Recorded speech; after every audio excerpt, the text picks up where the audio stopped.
तो मैं शुक्रिया अदा करना चाहूँगी सर का, मैम का, कि इन्होंने मुझे मौका दिया और सब लोगों को मौका दिया कि अवेयरनेस जो हम बेसिक कर सकें वो हम आपको बताएं।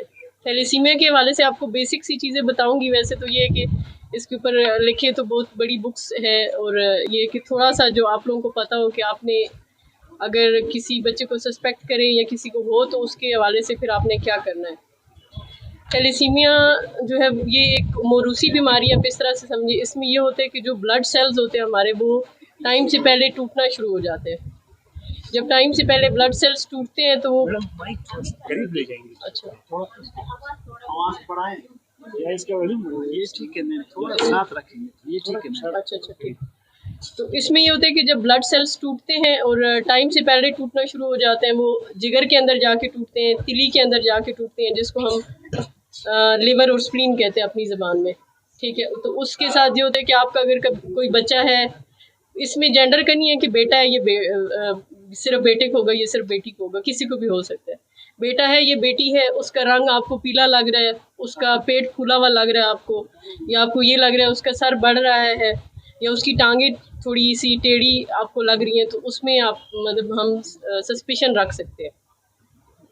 6 महीने के बाद 6 महीने के बाद ये होता है, मतलब मैनिफेस्ट होना 6 महीने के बाद शुरू होता है। अब ये मोरूसी किस तरह से है कि अब जिस तरह वो लोग जो जिनकी कज़न मैरिजेस होती हैं, ख़ानदान में शादी हो रही है बाहर, मतलब चचा के बेटे से हुई है। कज़न मैरिजेस में ये होता है कि चचा का बेटा, फूफू का बेटा, मामू का बेटा, फर्स्ट कज़न, तो उनके साथ अगर जिनकी शादी होती है उसमें फिर ये नहीं है कि हर एक को होगा, लेकिन अगर उनमें से मदर या फादर थैलेसीमिया माइनर है, दोनों का थैलेसीमिया माइनर होना ज़रूरी है। अगर वो थैलेसीमिया माइनर है तो उनके जो बच्चे होंगे उनमें से हर 4 में से 1 का चांस है कि वो मेजर का बच्चा होगा, ठीक है। तो अगर आपको कोई भी जिस तरह बड़ी हैं माएँ हैं आप लोग, तो अगर बच्चों की शादियाँ कर रही हैं और ख़ानदान के अंदर ही हो रही हैं, तो आपने ये देखना है कि अगर कोई ख़ानदान के अंदर कर रहे हैं, वो बच्चा है या बच्ची है, जो भी अगर आपको पेल लग रहा है, तो ख़ास तौर पे एक ब्लड का टेस्ट सीबीसी करवा लें और वो फिर डॉक्टर को जाके दिखाएं। उसके अंदर फिर वो सस्पिशन करके तो फिर आपको बता देंगे कि मतलब वो फिर आगे से डॉक्टर का काम है कि वो फर्दर क्या टेस्ट करवाए। लेकिन आपका ये है कि शादी से पहले कज़न मैरिजेस हो रही है तो उनके सीबीसी करवाने के लिए आप उसको डॉक्टर के पास लेके जाएं, वो फिर आगे से सस्पेक्ट करके फिर करेगा। फिर ये थैलेसीमिया 6 महीने के बाद क्योंकि मैनिफेस्ट होता है, तो उसके बाद मतलब उसकी फिर मुख्तलिफ किस्में, एक मेजर होता है, माइनर होता है, इंटरमीडिएट होता है। जो मेजर है वो सबसे ज़्यादा ख़तरनाक है, उसी के लिए हम मतलब करते हैं, क्योंकि उसमें ये होता है कि फिर वो अगर टाइमली डायग्नोज नहीं हुआ तो फिर उसके साथ ये होगा कि लाइफ लॉन्ग उसको ब्लड ट्रांसफ्यूजन लगने। तो ब्लड ट्रांसफ्यूजन अब आप सोचें कि मंथली ब्लड कहाँ से अरेंज करेंगे, ठीक है। ब्लड वो फिर वही बैतुल माल के उनके अंदर आ जाते हैं। मतलब अगर ये कि डोनर्स अगर नहीं है तो उसके लिए फिर ये कि हर जगह पे इस तरह होता है कि फिर वो बैतुल माल से वो फिर वो प्रोवाइड करने के लिए वो उन लोगों के पास फिर जाते हैं। तो ये कि अगर ब्लड लगाना भी कोई ये ब्लड लगेगा साहब हर महीने लगना है, 15 दिनों के बाद लगना है, 20 दिनों के बाद लगना है। अब ब्लड लगाने की फिर अपनी इतनी बीमारियां होती है, जिस तरह उसके साथ हेपेटाइटिस बी हो सकता है, हेपेटाइटिस सी हो सकता है, HIV हो सकता है। तो और वो भी ब्लड अगर लगे भी तो वो बच्चे जो है ना वो फिर 15 ईयर मैक्सिमम 15 ईयर 20 ईयर्स तक चल सकते हैं। तो ये प्रोग्राम कंडक्ट कराने का भी यही था कि ताकि आपको पता हो कोई बच्चा आपको पेल लग रहा है या आपको ये लग रहा है कि ये अपने जिस हिसाब से इसका वज़न बढ़ना चाहिए था, जिस हिसाब से इसका कद बढ़ना चाहिए था, जिस हिसाब से इसको जिस तरह इसके साथ के बच्चे हैं वो चल रहे हैं, वो एक्टिव हैं, वो स्कूल में जाते हैं, उनकी तरह ये एक्टिव नहीं है, उनकी तरह इसका रंग नहीं है, उनकी तरह ये स्कूल में परफॉर्म नहीं कर रहा, तो डॉक्टर को जाके रिपोर्ट करें।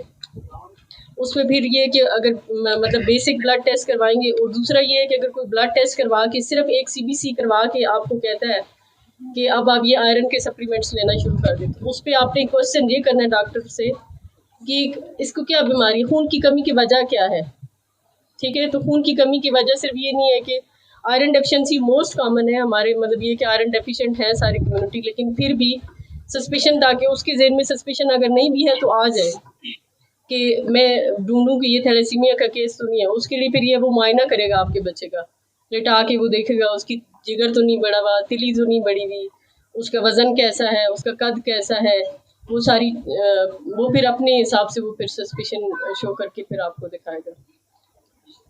तो और इसका ये है कि अगर कोई जो जिनको हो जाता है, अल्लाह ना करे कि आप लोगों में से कोई ऐसा बैठा हो जिसके बच्चे को मतलब है, तो उसमें ये होता है कि फिर जो ट्रीटमेंट है वो है बोन मैरो ट्रांसप्लांट है।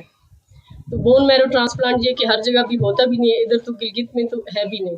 उसके लिए फिर इस्लामाबाद जाना है, कराची जाना है, मतलब मेजर सिटीज़, लाहौर जाना है। वो मतलब अगर हम कहें कि उसका क्योर क्या है, तो क्योर उसका ये है। लेकिन अगर ये है कि फिर दूसरे जो पाकिस्तान में फिर वही बात है, हर जगह जो चल रहा है फिर वो यही होता है कि ब्लड ट्रांसफ्यूजन है।